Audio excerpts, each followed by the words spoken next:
Welcome to the Be It Till You See It podcast, where we talk about taking messy action, knowing that perfect is boring.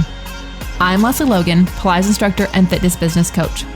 I've trained thousands of people around the world, and the number one thing I see stopping people from achieving anything is self-doubt. My friends, action brings clarity, and it's the antidote to fear. Each week, my guests will bring bold, executable, intrinsic, and targeted steps that you can use to put yourself first and be it till you see it. It's a practice, not a perfect. Let's get started.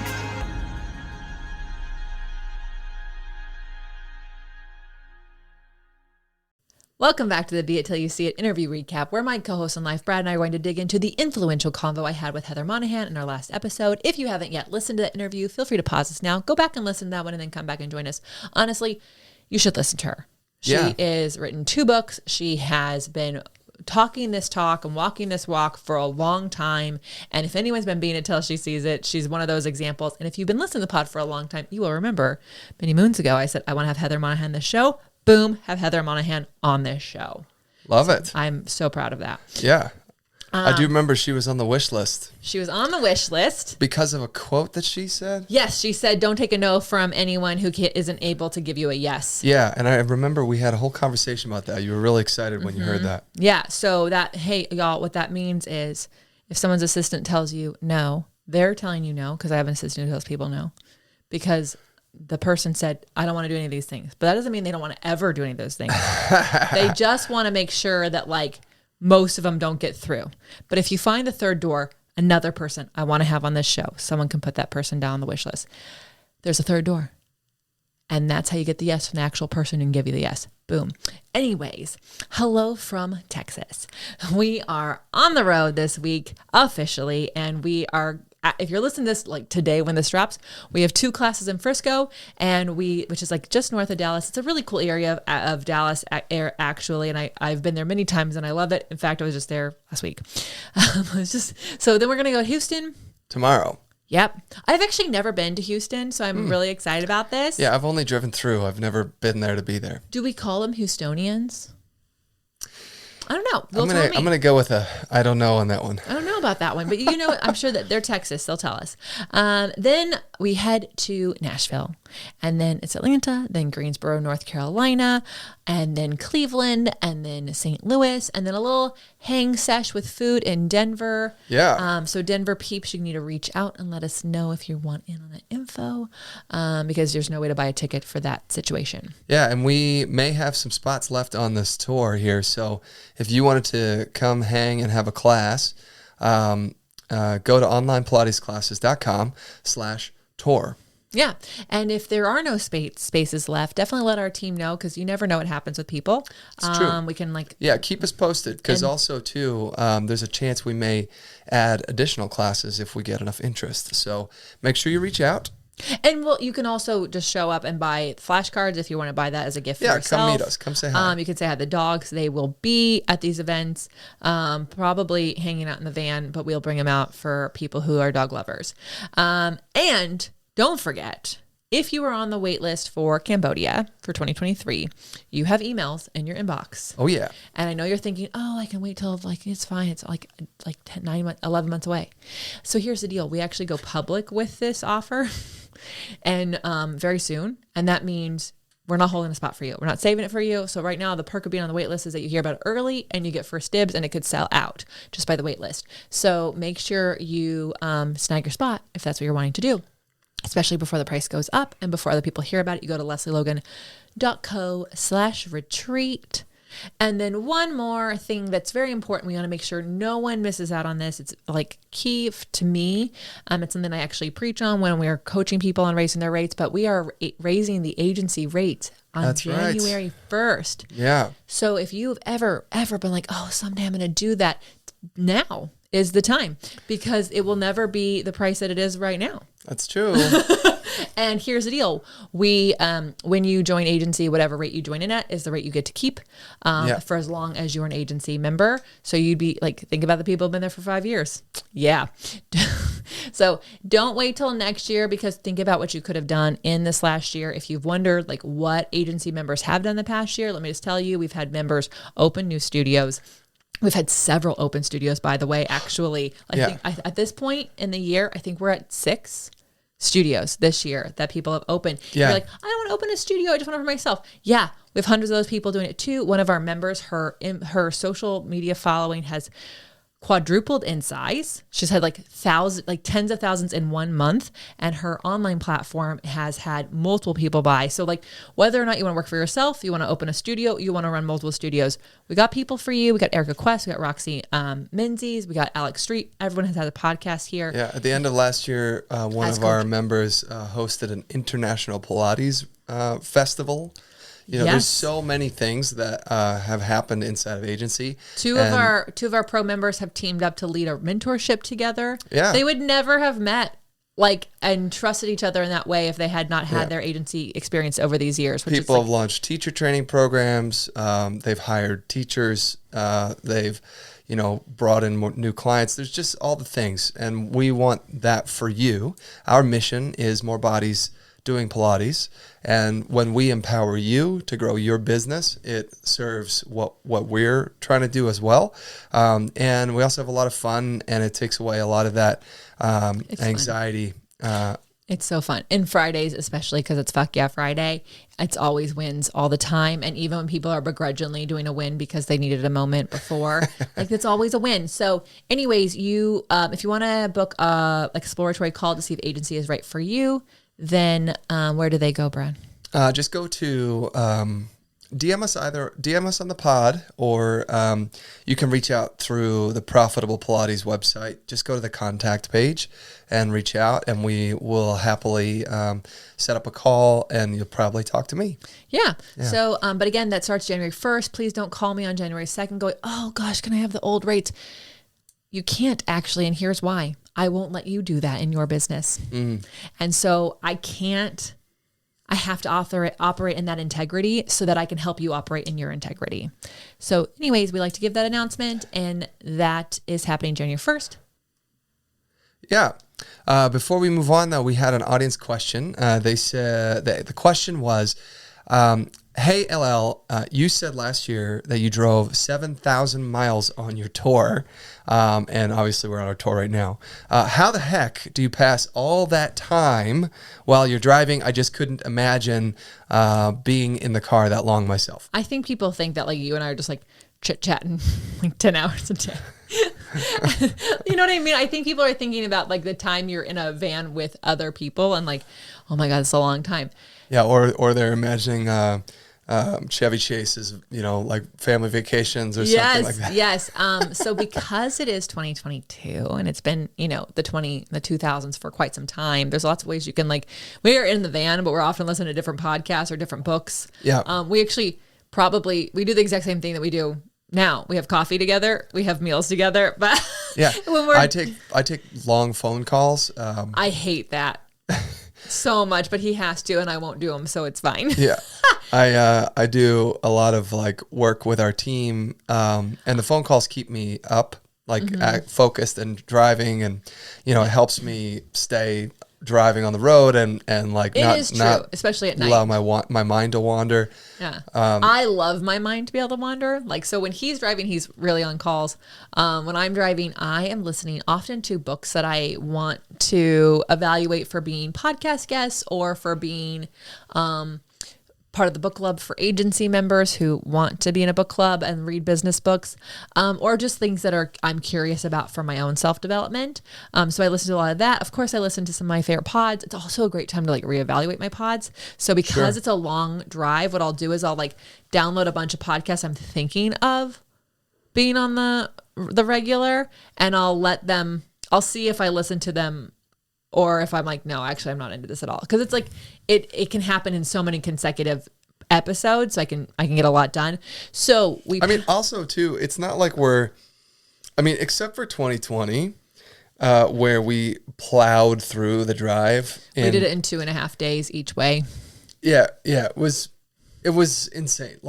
3 days to get there, but 2.5 days to come back. We did the whole drive from Philadelphia to Vegas in 55 hours.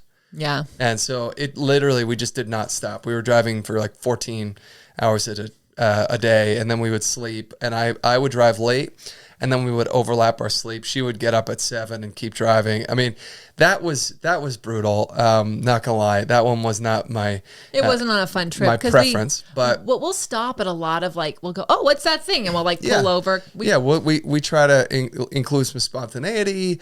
We also schedule in like, hey, dinner with friends we only get to see once a year, or lunch, or stop at a dog park. We try to take the dogs to the dog parks literally every day. Yeah, just drive around to different dog parks, especially because they're literally in the car, not doing very much at all. Yep. And so we try to find a dog park, and then you'll toss a ball for them, and then I'll try to get August to chase me. He does not exercise. Not so much. But I'll work out in the dog park. So like, I'm the one with the kettlebell swings. If you see someone doing a workout in a dog park, hi, it's me. Somewhere between here and Philly on the way back.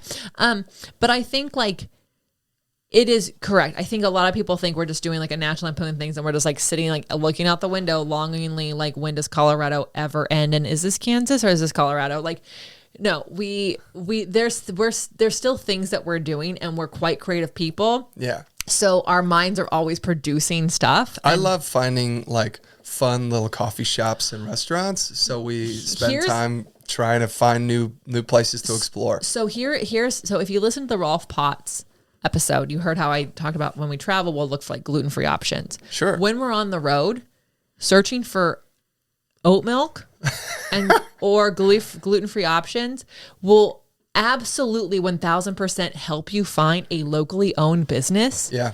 Even in these weird places where you're like, no way, LL, did you find that there? Yeah, I did. We were in Texas. No, we found that vegan place in South Carolina. Remember, we were in South Carolina. We were in, yes, it was South Carolina. Remember, we like went to. Oh, yes. It was, y'all. I don't know the name of the town, but like, I'm not kidding. Brad said we're gonna have lunch there. I was like, no way. Yeah, it was right outside of the state park. Yeah, we found an incredible, and I was like, we found a food truck one time. A vegan food truck. Yeah, that was so unbelievable. I was actually sad how far away it was, because I would have ordered again. And I was like, do you have more food trucks somewhere else? No, they didn't. But so use your like unique thing you're interested in to find fun things to do along road trips. We also love to shop at vintage stores. Yeah, that's fun too. And we try to go like, I think some of the craziest vintage stores we've been at, or like thrift shops / vintage shops, were in Texas.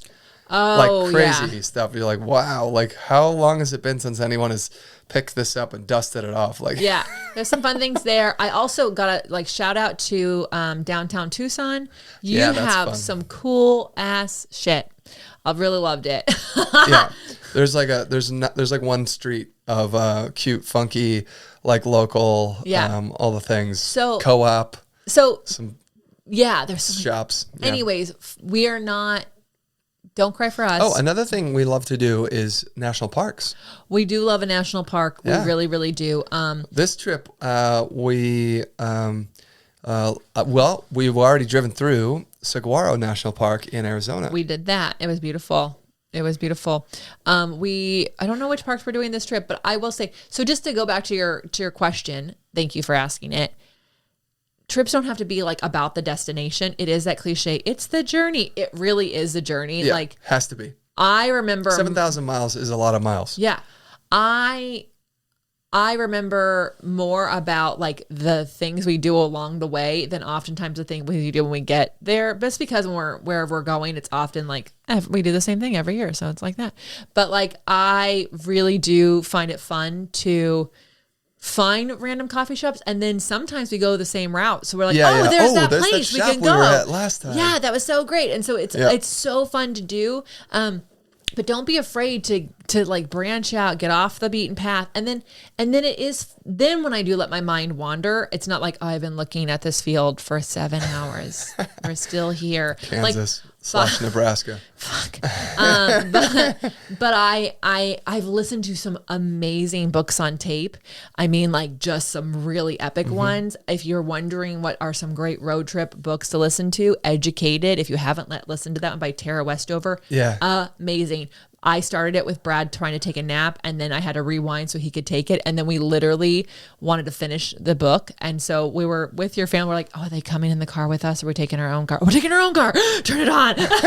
So that one is so uniquely interesting. We also do like introspection, like reflection on the year, every drive, and we talk about like what could we do to better serve our members that are in OPC and an agency.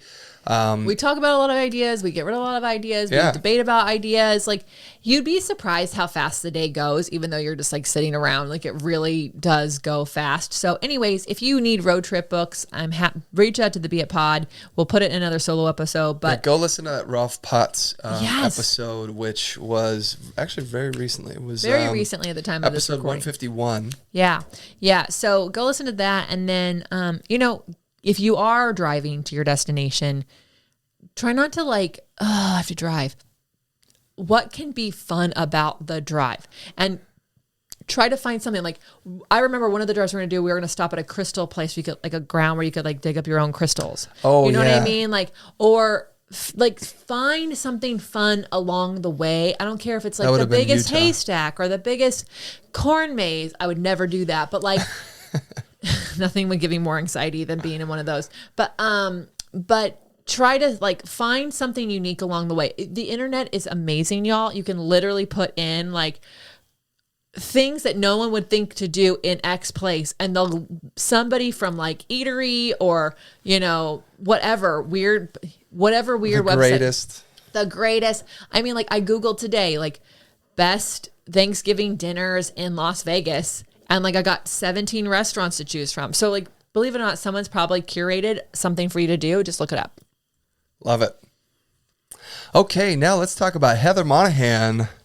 When her retiring boss's daughter fired her, Heather Monahan began to bet on herself. In the past 5 years, she has become a best-selling author 2 times over, the podcast host of Creating Confidence, and was awarded the top 50 keynote speaker of 2022. That's huge. Yeah, that's pretty crazy. And in 2020, she was top 40 keynote speaker. She does all of this while being an incredible single mom to her son and working to empower individuals to use their strengths to achieve success. Yeah, I really enjoy what she's doing in this world, and I think it's necessary. And how cool that she had this career her whole life in this one area, that she was the top dog in that. She really was. And then because she was fired and she couldn't just go get a same job somewhere else because of whatever those clauses are, she had to bet on herself, and it allowed her to completely switch. She had a non-compete. Yes, thank you. That's the exact word for it. She was able to just try out something completely different and new, and now she's a top speaker. She's traveling the world. She was on the Dr. Phil show. You know what I mean?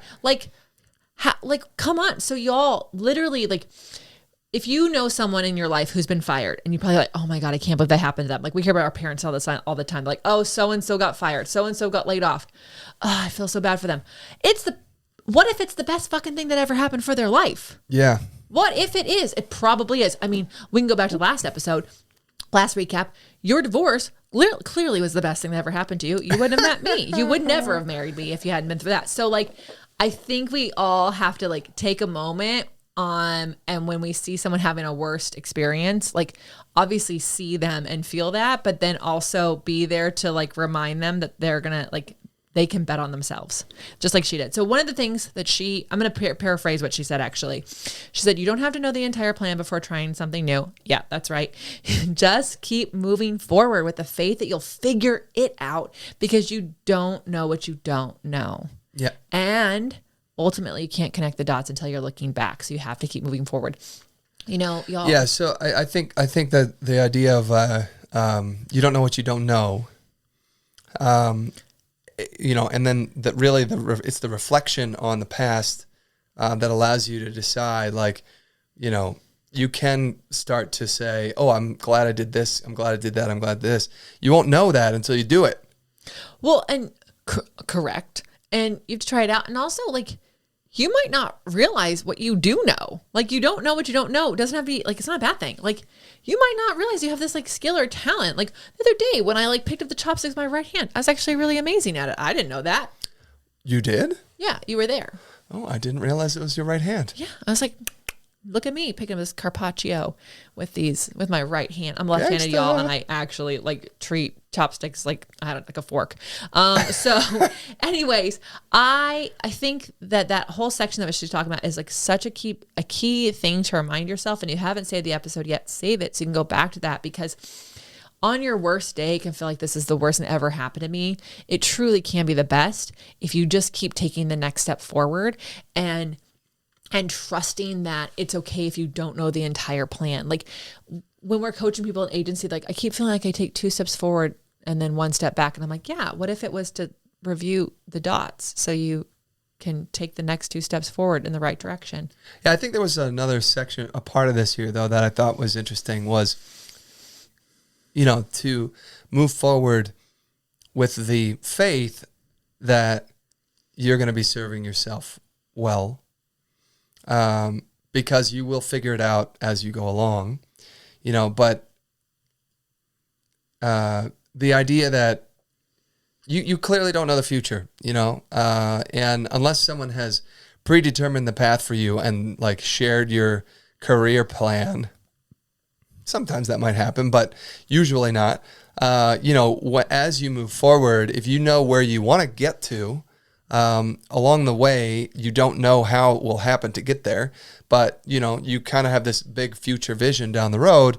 And when you move forward, it's with the intention of getting to that end game. It's just the in between that you don't have any idea of what's going to happen. So yeah, and that's okay. Yeah. It's actually kind of fun. It's going back to our road trip. Like, we know we're going to get to Philly. We know we have stops along the way. We don't know which stores we might shop at or what people we might run into or like what could happen. And that's what makes it the most fun. That's why we keep doing it. Yeah. What did you love?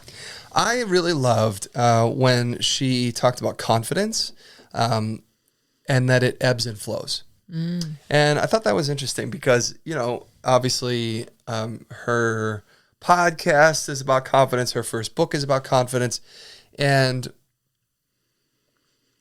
you just associate confidence with certain people and you never imagine that you just think, oh, that person's confident. So they're clearly always confident 100% of the time. And she said, no, that's not how it works. For her specifically, she said she felt super confident in her work, in her career. She had spent 20 years climbing, the corporate ladder in the world of radio doing sales. And, but she said she didn't feel so confident in her relationships, that afterwards she could, quit and land on her feet. So there was like a lot of uncertainty there. And she said nobody is confident in all situations. There is always self-doubt. That self-doubt is actually part of the growth process. Yeah, I think it's just being aware of where you feel less confident in your life. Is more important than going, I'm not confident in that. It's like just thinking about Lena Franklin, awareness is actually part of enlightenment. And so if you can understand I'm super confident at work, I'm not confident in relationships. Okay. So you're less confident in relationships and that means that there's room for growth. You know what I mean? I feel like it's really easy for us to put a label on ourselves, especially around confidence. And then therefore we're just not confident there. So we don't work on that there. But it's like, if you can have that awareness and be okay with your confidence ebbing and flowing, you'll be a real human being. People will actually like you, just like people like Heather. She is like the queen of these things. She's done all this stuff. And she's a likable person, people want to be friends with her. People want to have her on their things. It's because she actually is a real human being who is okay with her confidence ebbing and flowing and understanding that some areas she feels stronger than others. And then you can Lena's episode was 77, by the way. 77. Oh, that's like a good number for her. I feel like. So anyways, I really enjoyed both our whole conversation. I thought there's a lot that we can take away from it. Yeah. Yeah. And I think that, in my, my personal experience, having been on stage, confidence was something that was built. I think I definitely wasn't confident the first time I got on stage. And so then what? You got on stage again. Yeah. And you got on stage again. Yeah. And because I saw myself being a performer. I was like, I am that person. And in order for me to get to that place where I am that person, I got to practice. I got to do it. Right. If you're a person who is on stage performing, then you have to get on stages and perform. Yeah. Like we were just listening the other day. I was just thinking about this. So we're listening to Chelsea Handler, and Yeah. she gives advice. We also listen to Elijah Schlesinger, just in case you're listening, because I want y'all on the show. Hi. I love listening to the questions they get. I love I really resonate with a lot of their answers. But there was a woman a person who wanted to become a comedian. Yes. And in Wyoming. So she already was a comedian. She's already a comedian. But she had an upcoming gig and she was worried about it. She was opening for someone and she was like, how do I gain confidence in this? Yeah, because where they live, there's like one comedy club and like I've got 2 weeks to get my To confidence prep. up. Right. And Chelsea was like, okay, well, normally I'd say like, go get on every stage you can, but there's one stage to be on and you're about to be on it. So you need to go to the grocery store and the park and just do your set in front of people. Yeah, just like, she said, do your set in front of your parents. and do your set like. And she said, well, I don't think they'll appreciate my humor. And the response was, perfect. All the more reason you should do it in front of your parents. Yeah, because that will create confidence because you'll have done it in front of people who don't appreciate it. And like, so the reality is that confidence comes from putting yourself in a situation where you feel less confident and then following through with the thing that you said you were going to do.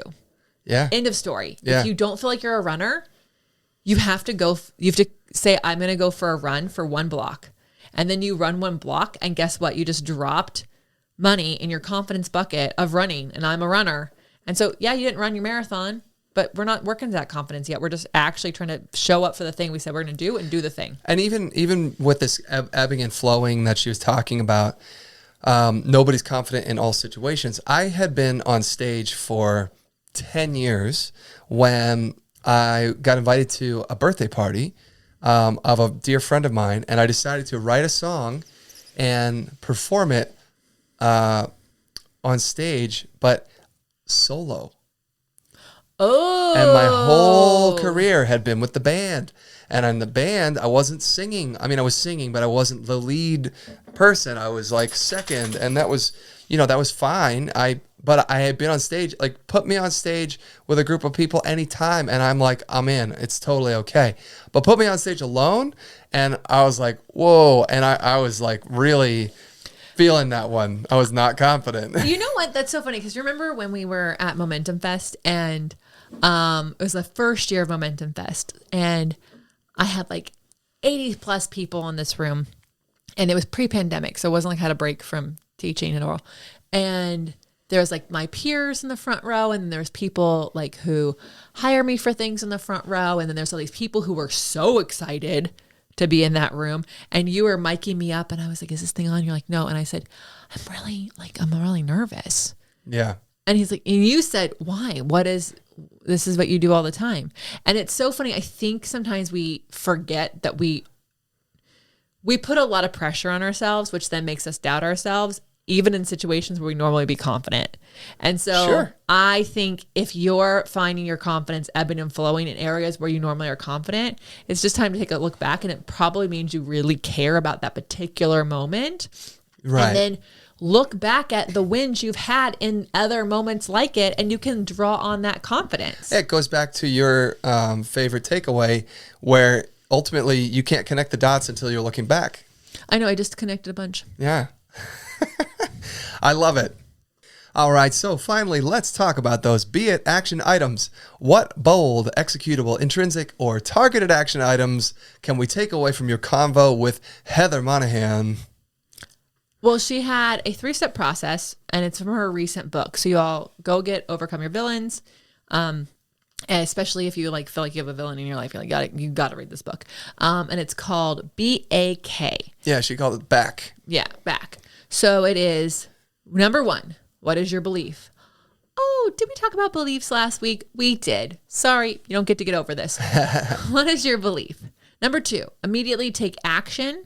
So, for example, when she was fired, she immediately posted on social media, I've just been fired. Yeah, and then let's do all 3. So what is your belief? Immediately take action. And then what is the knowledge you surround yourself with is number 3. Okay.